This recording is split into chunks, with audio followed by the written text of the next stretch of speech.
along to what movies I have seen in the month of November. Now, I was going to have 10 I did pick 10 horror films to watch in the month of November, but I knew I was going to, by the halfway through the month, there is a reason for this, which will become apparent in this video. And this is why I didn't get through them all. So rather than sort of rushing them or doing half of them, I'm going to do the 10 this month. Again, if I don't get things done, I'll resume that in January. But I do plan to do that every month because I really enjoyed it. But time constraints meant that I couldn't get through them, and I didn't want to just rush them or not take any notice of them, because I wanted to really, like I did with my October ones, I really enjoyed them. I wanted to enjoy these 10 that I picked. Anyway, saying that, so what did I watch in the month of November? So November started off with a film that I've been wanting to show my wife for a long time, and she put it off thinking, I know she didn't get the thing about it and she didn't really understand it. So I said, just watch the film and see what you think. There's other films to watch in this series. She watched it, and quite rightly she was amazed by it, mesmerised, moved, the whole 9 yards. And that film is the first Ip Man. Now this is the Ip Man trilogy, so yes, we went and watched the whole trilogy and another one, because there's 4 films in this Donnie Yen masterpiece. I've got to say, if you haven't seen this set of films, track it down and watch it. It's more than just a kung fu film. This tells a true story of Ip Man, who was the grandmaster to Bruce Lee, and he taught Bruce Lee in some respect Wing Chun. So for that reason alone, it was worth watching. And it does bring Bruce Lee into the series in various aspects, and it tells the sort of true life story of the man himself, Ip Man, played masterfully by Donnie Yen. Actually, it's one of the best performances in a martial arts film I've seen, probably the best performance in a martial arts film by Donnie Yen. It's just jaw-dropping. The action is amazing as well. Fight scenes are brilliant.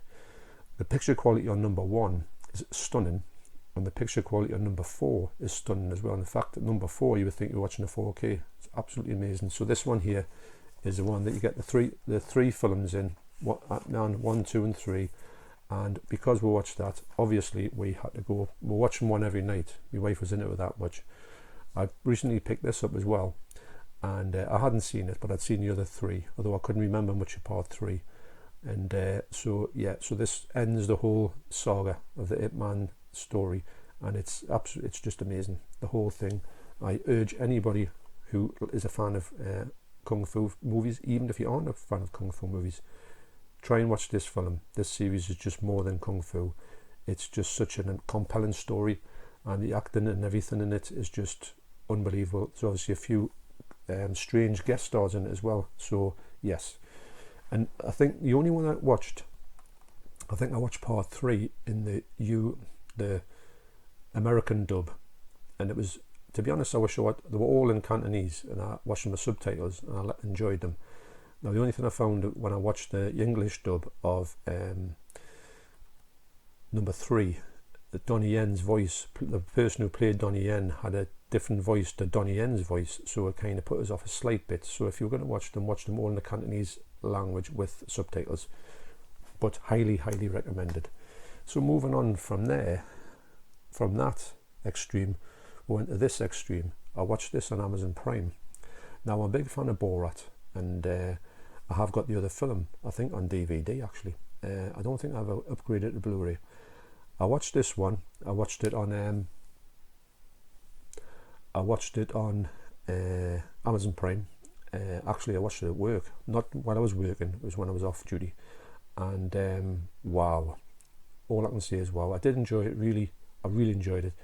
Borat's daughter, who he keeps in a cage, she's amazing in this film. It's probably the best part of the film. Borat's brilliant, of course, and some of the things that and some of the situations they've got. And I know that Jordan Movie Worm talked about this one, about how, I don't know if he watched it with his wife, but I think my wife would leave me if I put this film on. It's extreme. There's some extreme humour, not some dead funny humour, if you know what you're getting into. The dance scene was, I just couldn't believe what I know Jordan talked about this, but when I actually physically saw it, and I thought, surely it's not going to go to where it went to. I just couldn't get my head around the fact that they actually did that. I don't know how they've got I don't know how they can actually do that, you know, in front of people, but never mind. Okay, I do recommend it. I do have a really good time with it. Is it as good as the first one? Not really, but it's good. It's good in itself, and I did appreciate it. So if you want to see it, but you've got to be aware there's some mad stuff in here. You'll not believe what you're going to see. So that was Borat. The next one I watched was 3 from Hell.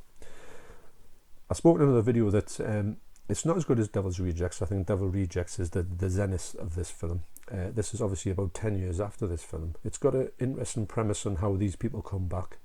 I do think there's a bit of a few plot twists that I didn't really care for, especially regarding Sid Haig, which I think is one of his last performances. But irrespective of that, it was a decent film. I did like the fact that this film looks like it's from the age it was meant to be in the 70s, and these characters are just absolutely nuts.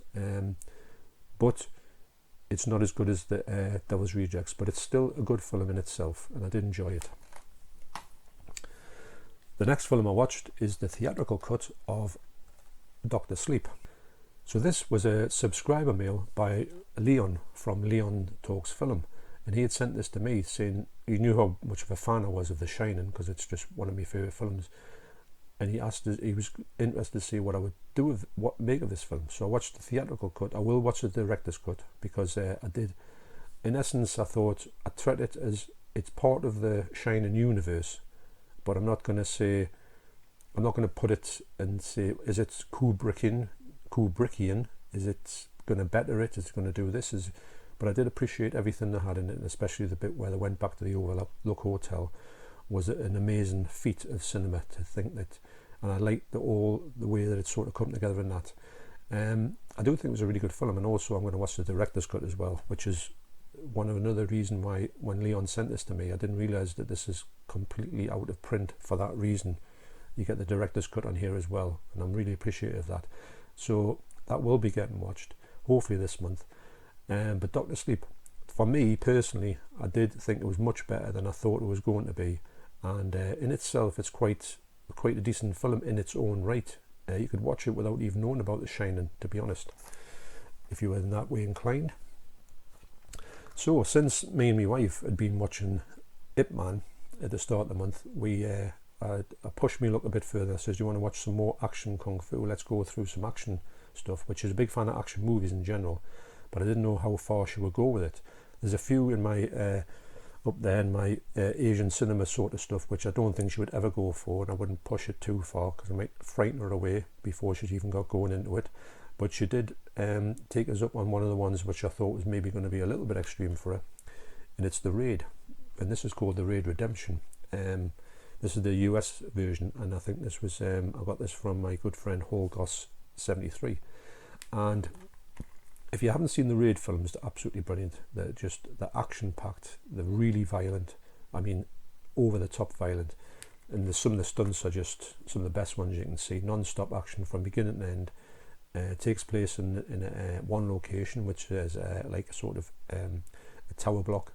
They go in there and they get trapped in there, and they've got to get out the tower block. This sort of like crack team of SWAT members, but absolutely brilliant and brutal as well. But really good film. So because we watched that, we obviously watched The Raid 2. Now The Raid 2, I thought that this was the more violent of the two, but actually The Raid 2 is much more violent, and it's a bigger budget. I can't understand why they haven't done a Raid 3. It does seem like it should have one. But I do think that for me, this film is absolutely stunning as well. There's some brilliant fight scenes in it. There's some really over-the-top gore, and there's also a brilliant car chase as well. So I'm a big fan of car chases, and the car chase in here has to be seen to believed, because I believe that when they were filming it, because they wanted the camera to go through the cars and get past along the cars and go through the back, so you wonder how that happened.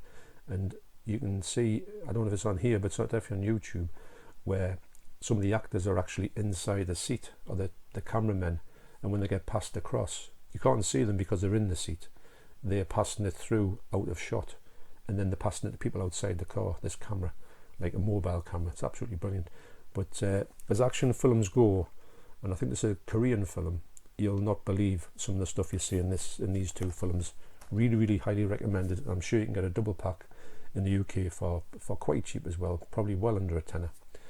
So, pushing the envelope a little bit further, I decided to say, let's go back and watch some, the real meat and potatoes in kung fu film. So I picked what I found, and this was on my birthday. I always pick a movie, and my wife's got to watch it, no matter what I pick. And I wouldn't pick anything too extreme, but I decided to go for my favourite Jackie Chan, my favourite Bruce Lee film, The Way of the Dragon, 1972. I think this is one of his, well, obviously he only made 5 films, and he only really made one Hollywood film, which is so sad to think that what could have been. So this is the one that features Chuck Norris, and it's from the Hong Kong Heroes medium rare range, and I haven't got the Criterion box set because I believe that the Criterion box set might be exactly the same transfers as these, and I can put this into my 4K player and upscale it, but I can't do it with the Region 1 Blu-ray. So for that reason, I think that this quality on this one will be slightly better than the Criterion. That's why I haven't went for it. But it's got tons of extras on all these discs, this box set, which you can't see it now. It's just a little bit, it's a bit up there. Is it? Yeah, it's up there. And but this is an amazing film as well. It's fully uncut, because every time we used to see it, I mean, even the picture on the cover of somebody with nunchuckers would have been, instantly banned, and it would be, going on eBay for £1 million. But for me, this gets everything in the the Bruce Lee. You get your action, you get your comedy, you get some unbelievable end scenes, and quite good story as well, even though it's a bit corny at this time. But I think this is the only one that Bruce Lee actually did write, produce and direct, and choreography with the fight scenes. He did the whole lot in this film, and he was going to go and do the Game of Death, but he died in the middle of, he didn't go, he stopped doing it. He went to do Enter the Dragon. He died when he finished Enter the Dragon, and never went back to Game of Death, which was finished off for him, much to its detriment anyway, but never mind. But this film for me is Bruce Lee's best film, and my wife really enjoyed it as well, so that was good. So kung fu again, I just got this, so my wife says, why don't watch this, watch a Jackie Chan film. So I watched this one, and she was really amazed by the way that these Chinese stars can just throw themselves anything, just land on the head and walk off. The stunts are just next level. I think the comedy in it, the humour in it was a little bit, she was more after the action side of it. The action in it is good, but there's more comedy than she would have liked in it. But I did appreciate, and she'd appreciate all the fight scenes as well. But I think I need to take her down in to get a bit more of a less comedic Jackie Chan, to keep her interested in the Jackie Chan movies. But as far as this one goes, this is a stunning release, and I do urge anybody who wants to get it, track it down. If you can get it with a slip, which unfortunately I didn't because I took too long over it. It's got a lovely slip on it as well. So the next one we watched, we've done a real action month this month, is John Wick. Watched John Wick 1 and John Wick 2. And I bought it from Asda for £10 for double bill on the Blu-ray, and we had a really good time with this. John Wick is by far the best. John Wick 2 is okay. I recently watched John Wick 3, which I'll talk about on my next month's, with December's titles. But in essence, this film is really good. It's really, it's obviously very violent, and it's quite action-packed. Yes, so we did have a good time with it. Keanu Reeves is quite a good action star actually when I watch it in here. He's very believable. So when he does his sort of kung fu in here and his martial arts to a good high order, the stunts in here are absolutely brilliant as well. It's basically made by stuntmen, for with it from a stuntman's point of view. So everything in here is really a good action thing. It's not like false, and it's not people who it's the people who are falling over are the ones who are falling over. But it's got a lot of things going for this. Would it upgrade it to 4K? I'm not too sure at this point, but I would probably do 4K on part 3, but that means that I would have to get them on all of them on 4K. As you know, I'm a little bit like that. So the next one we watched was a comedy. To change step, we went and got a comedy, and I said to my wife, because we watched this before and we enjoyed it, I said, come on, let's watch this one. It's one of my favourite ones of all time, and it's Young Frankenstein. Now this one here is from the US, and I keep meaning to check out the UK one to see if the UK one, because this is region 1, so I've got to play it on my Blu Ray player. So if I was to buy the UK region 2 one, I would hopefully be upscaling the picture a little bit, because the picture here is quite good. I don't really need to do that, but I might do that. It's up in the air. But this film here is so funny.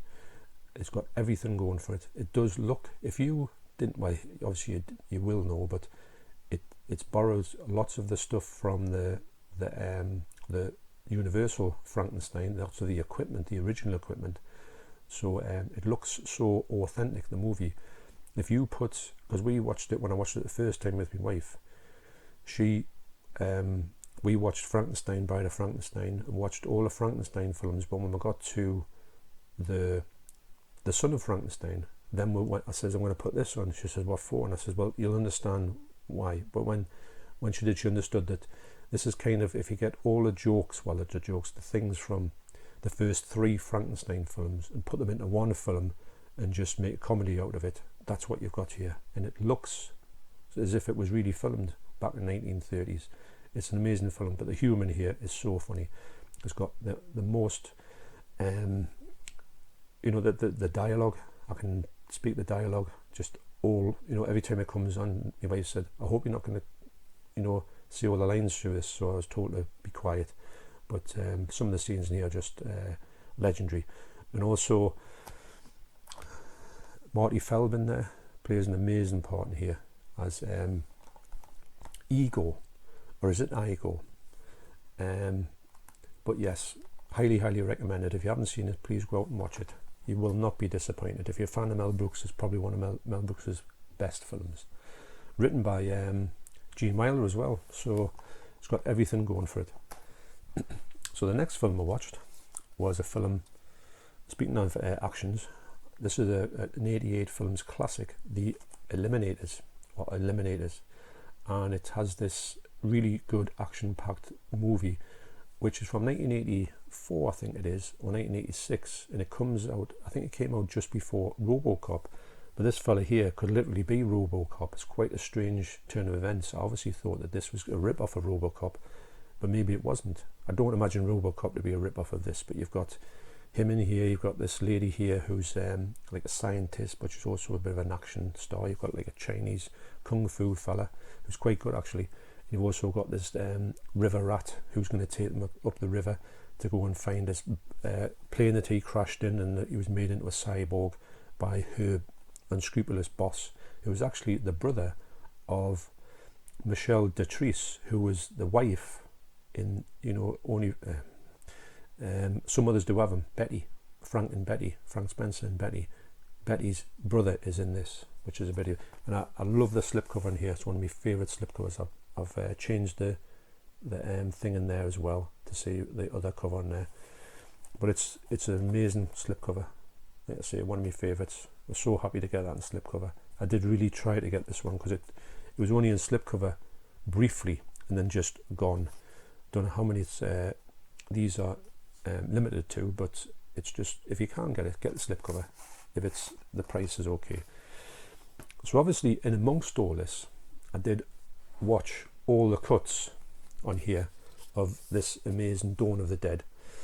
Now, I'll leave a link down all the things I've talked about Dawn of the Dead. I've still got a few videos to make. I'm going to make a video of the extras, hopefully the soundtracks as well, go a little bit into that. Haven't gone into them yet, although I'm really after watching the films, I do want to see what the soundtracks have to offer, the differences in them, especially the Goblin one, and also the 155-minute cut, the full version, which is on YouTube, but it's not on here. But I'm going to talk about that, and there's a few interesting things that popped up on that. But this set is just absolutely amazing. So in amongst all of this, I watched all of that. So, and also as well, I nearly forgot there, But at the end of the month, I did watch this as well, Daughters of Darkness in 4K. This film's from 1970.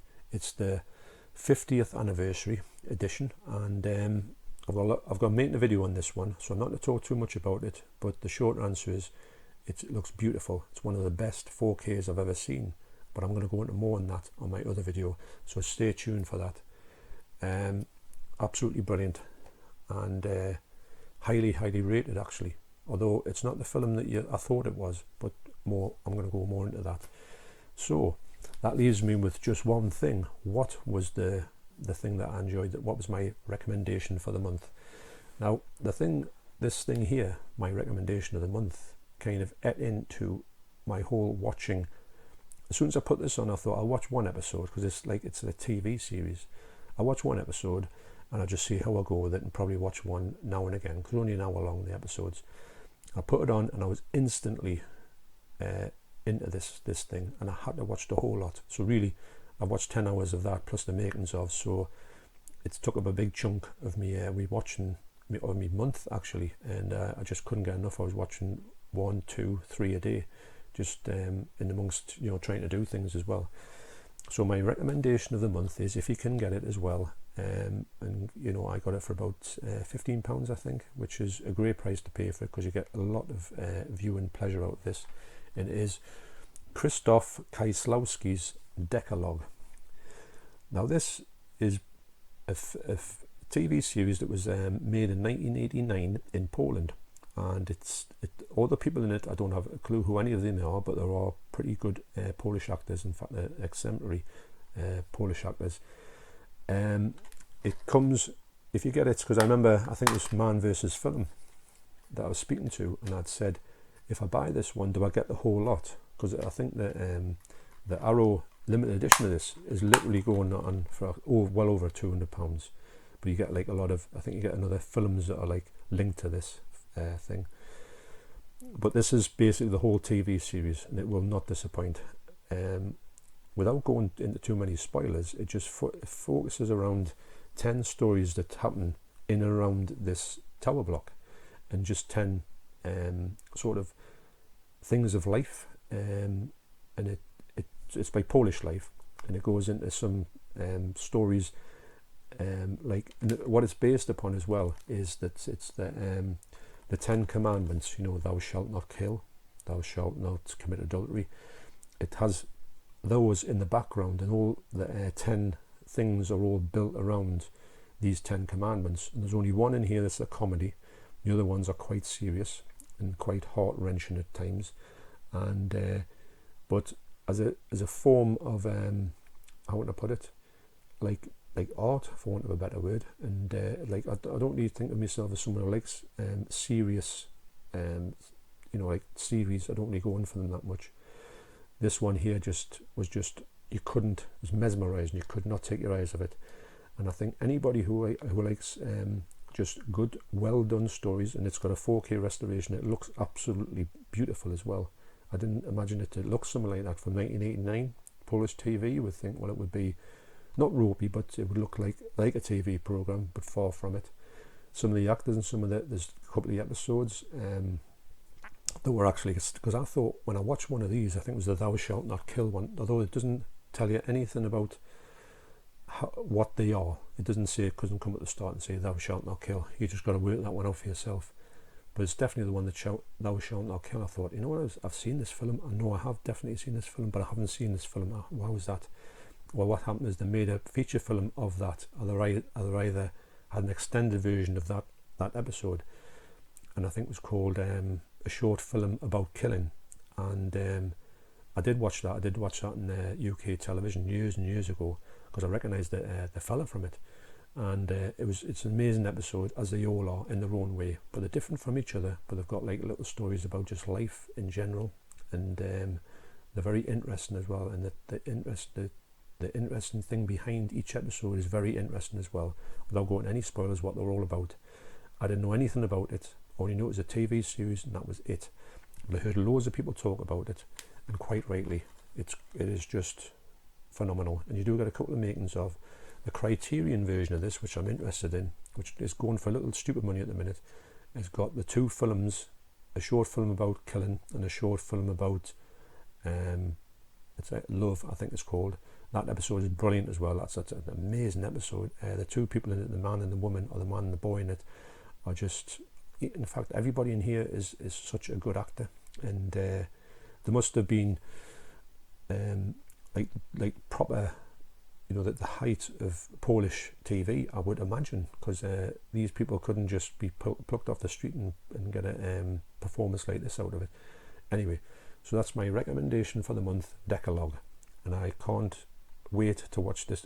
Surprisingly, I can't wait to watch this again, although I'm still going to look out for this Criterion version, and that looks stunning as well. So that's it. Hopefully you enjoyed this video, and if you do like this video, please like and subscribe, and I will see you on the next video. So you take care. See you later.